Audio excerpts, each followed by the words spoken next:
sure to check out the xreport.net. I repeat, the xreport.net for exclusive sports content written by yours truly and fellow X Report writers, previous episodes of our lovely podcast, and other videos on our YouTube channel entitled The X Week away from the NFL draft. And mostly when we talk about it, we try to be purely impartial. We try not to put too much of our own input. We try to just state the facts.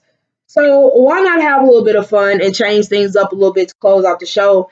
And we are going to give, each of us are going to give our top 5 favorite prospects in this year's draft class.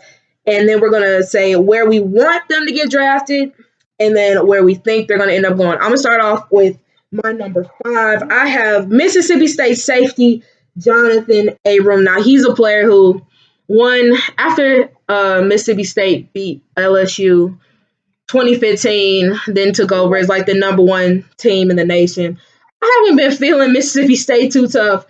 So that's how you know my liking for Jonathan Abram is real. I kind of got on the bandwagon a little bit late, but just watching his interviews, watching his energy, and then looking at the physicality and his leadership while on the number 1 defense in the country, I think that he's a player that is easy to rally behind. I mean, he's physical. He has good ball skills. No matter what you need him to do, he's shown that he can do it.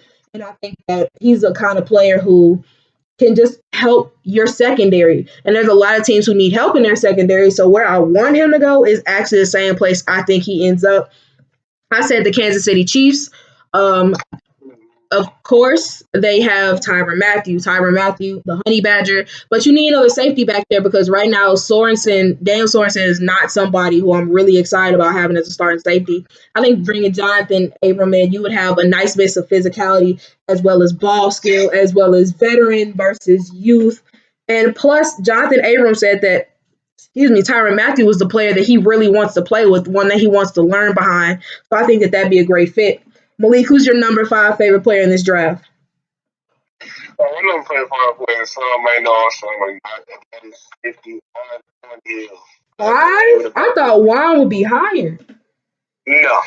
It's a couple of players that's higher. But it's crazy on this list. This is a loaded defensive draft. But no, Hill, excellent combine. If you look at the tape, the dude can hit, the dude can cover, the dude can play center field. Just look at this tape. Dude can play corner, dude can play safety, dude can line up on the outside, dude can line up in the slot, dude can line up on the strong safety side, dude can line up everywhere. But he's primarily safety. And he does it very well. So, no, I love Mr. Thornhill, and his measurables just measured out at the combine. I mean, he was one of the surprises at the combine. I said that he would have a good combine, and he did. He blew it away. So, no, I love Mr. Thornhill. Where I would love him to go is Carolina. Of course I would. That would be a match made in heaven for me. Go to Carolina in the second round. I would love it. Where I think he's going to go is Dallas, which I'm going to be like, man, oh, God. That's going to test your favoritism. I think he goes to Dallas, but I would love for him to go to Carolina. All right, let's move on to number 4. My number 4 is Western Illinois defensive tackle Khalen Saunders. Now, this is a guy who not many people watch Western Illinois football, but it's actually pretty entertaining. This is the guy who was over 320 pounds, but was doing backflips. Of course, that was most people's first introduction. But, I mean, here's a guy who's a physical player. He's an ultimate run stuffer you need. Even though he played in the FCS, when he got to the Senior Bowl, he showed out against some of the top offensive linemen, made a lot of big plays. I mean, not only is he a great playmaker on the field, he tests well. He does great interviews. His coaches, players rave about him. Everybody seems to love him. And not to mention, he's from St. Louis. He went to Parkway North. Of course, I hate St. Louis. I'm happy to not be there, but I have an affinity for St. Louis-based football players, and he is one of those guys. I think Khalen Saunders is going to be a force wherever he ends up. I will like him in Baltimore, add another body to our defensive line, just add another run stuffer there. Not necessarily a huge need for us, but I think that his versatility would allow him to be a really good rookie. But I think he ends up going to Denver. They just lost DeMonte Pecco. They really haven't made as much as an effort to add a defensive tackle. I think that he will be there for them in the middle rounds. My fortunate player this draft is cornerback Byron Murphy. Cat very physical. The cat is physical. The cat he's a gamer. He will talk to you. He's not that big, but I like those feisty corners that will be on the outside. fighting you. Showed that pretty much at the combine that he had the best combine of all the cornerbacks. I mean, he ran, he did his drills fluid hips, testing everything his way. So yeah, this guy he's a star in the making, in my opinion. Where I would love him to go is obviously Cleveland. Where I think he'll go is on the division rival, and that's the Pittsburgh Steelers. Makes sense. We talking corners. We can't have a list without a corner. Not to mention one from LSU. My number 3 favorite prospect is cornerback Greedy Williams. Showed out in his first season starting with the Tigers. 6 interceptions, all SEC, all freshman team. Second year, nobody wanted to throw to him. They had to throw in Mr. Greedy's direction. I don't understand. I mean, why y'all scared of the guy? I mean, he's tall, but he may not be the most physical tackler, but I mean, he is a ball player. I mean, he's physical, literally can get his hands on any ball. Even if he doesn't pick it off, he is more than liable to get a pass deflection. I mean, 6'3", he has the size and the speed that you want. Maybe not the exact fundamentals that you would like, but I mean, that can be coached with the right coaching staff.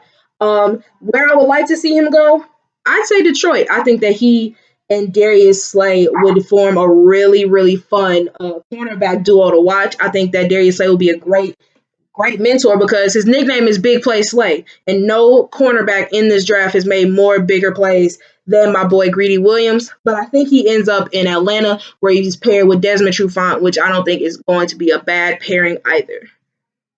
It's funny. My number 3 player is also an LSU Tiger, and that's linebacker Devin White. Now, I'm a big fan of speed. Like, if you play me a man, all my players on defense have speed, and they can tackle. And this guy can do it all. This guy can have speed. This guy can tackle. And he's sideline to sideline. The best linebacker in this year's draft coming out. Where I think he will go, where I would love to see him go, Denver. Him and Von Miller would be, and Nick and Chubb, and Bradley Chubb would be very, very deadly. I mean, that would be very scary to have those 3 looking at you as a quarterback or a running back. I mean, that's scary because Bradley also can play. He can play sideline to sideline. You got this cat in the middle, then of course you have Von Miller. That would be very scary. Do I think he'll go to Denver? No.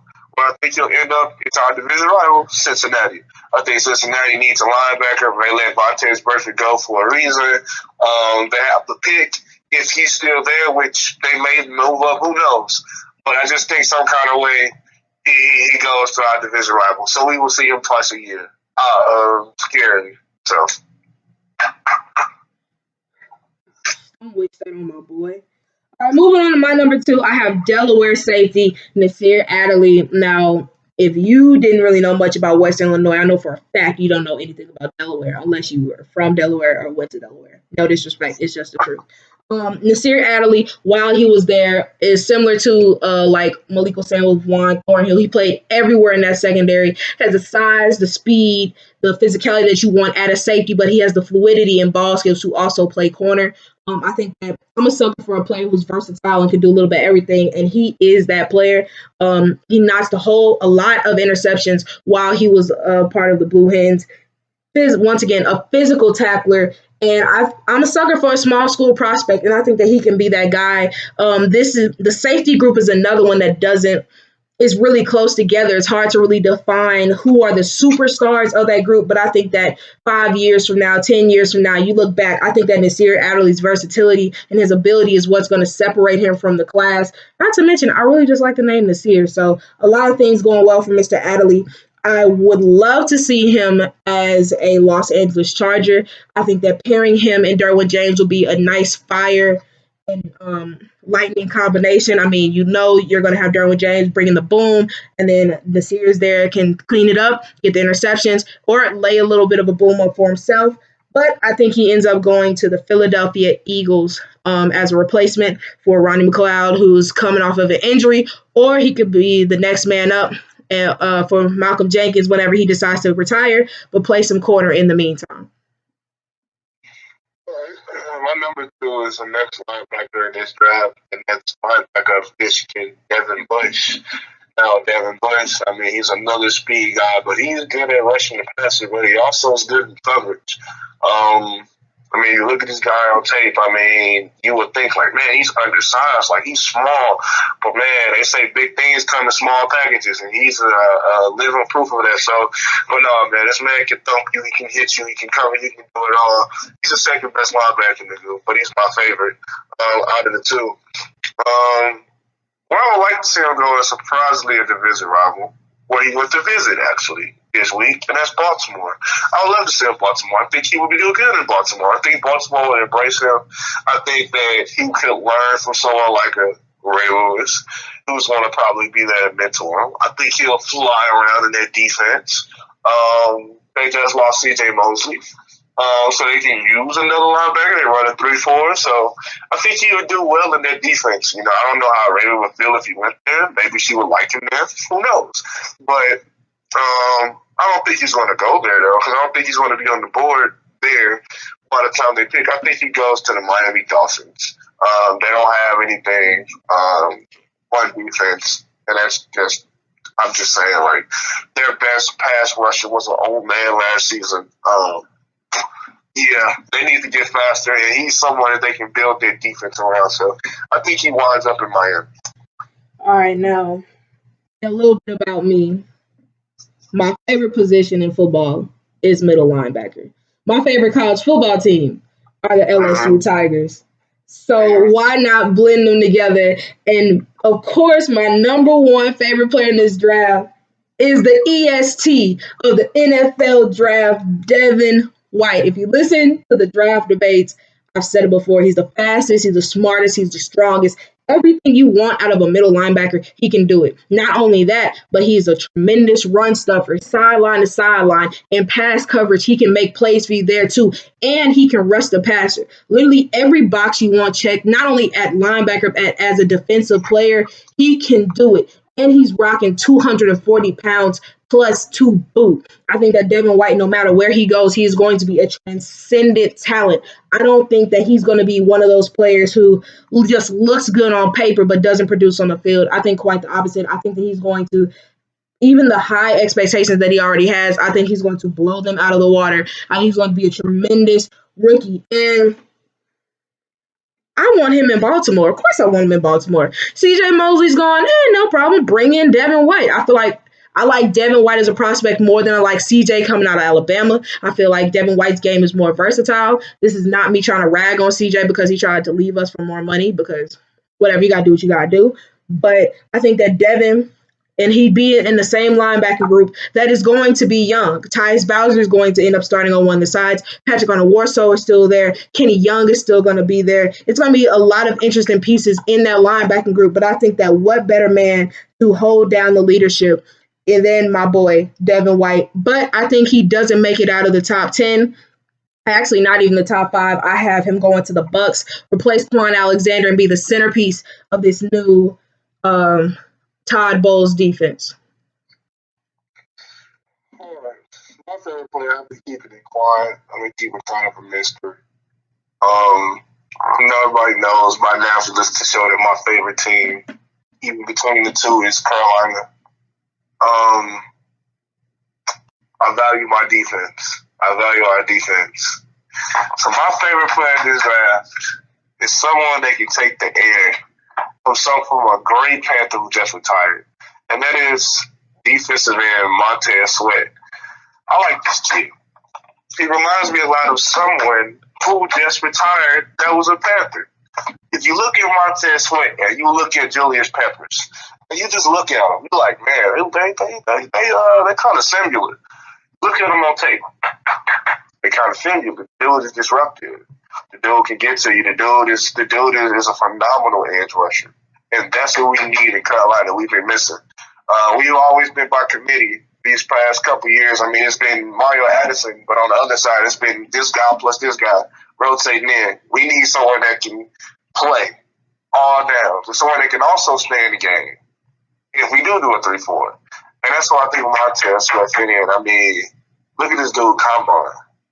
Dude is a freak. And when you think about freaks, who's more of a freak than Julius Peppers? I mean, as big as Julius Peppers was when he was coming out, dude was also fast. Dude was also a freak of nature. And I just like Montez Sweat, man. I really hope that he falls to Carolina. He's been mocked to Carolina a lot. I hope he falls down. I will be happy if we get Montez Sweat. Do I think he's going to get to Carolina, though? My football mind tells me no. I think Detroit is going to pick him up.